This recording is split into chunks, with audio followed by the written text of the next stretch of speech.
Hello guys, నా పేరు హారిక. మాది అల్లూరు సీతారామరాజు డిస్ట్రిక్ట్, పాడేరు. అయితే ఈ మధ్య మా డిస్ట్రిక్ట్లో అరకు ఉత్సవాలని చలి ఉత్సవాలు జరుగుతుందండి. దానికి రెడీ అయ్యి మార్నింగే లేచి వెళ్తున్నాం. అయితే ఫెస్టివల్ అనేది అది అక్కడ నైట్ టైం బాగుంటుంది. సో మార్నింగే ఇంకేమైనా ప్లేసెస్ కవర్ చేద్దామని వెళ్ళాం. అలా మేము కవర్ చేసిన దాంట్లో చేపరే. నేను ఆల్రెడీ చేపరే చాలాసార్లు వెళ్ళాను, కానీ ఈసారి కొంచెం టూరిస్ట్ ప్లేస్లో మారిందనగానే వెళ్ళామన్నమాట. సో అక్కడ చాలా చాలా చాలా అప్డేట్ అయిందనమాట. నేను ఫస్ట్ టైం చూసినప్పటికీ ఇప్పటికి చాలా మారిపోయింది అదంతా.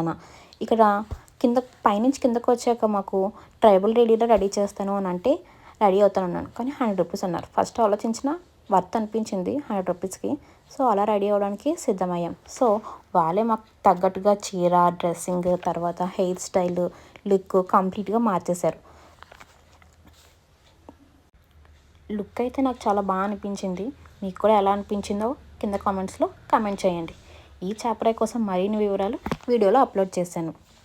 కింద డిస్క్రిప్షన్లో లింక్ ఇస్తాను, టైప్ చేయండి. సో ఓవరాల్గా నేను ఎప్పుడు కూడా ఇంత మేకప్ వేసుకోలేదు. ఫస్ట్ టైం ఇంత మేకప్ వేసుకున్నాను. నేను వద్దన్న వాళ్ళు వేసుకుంటేనే బాగుంటుందండి అని అన్నారు. అక్కడ రెడీ చేసే వాళ్ళే అన్నారు వేసుకుంటే బాగుంటుందని. బహుశా వాళ్ళు బ్యూటీషియన్స్ అయిపోవచ్చేమో. సో వాళ్ళు ఫుల్గా రెడీ చేశాక వాళ్ళు ఒక ముంత, ఒక బాస్కెట్ ఇచ్చారు. ఇది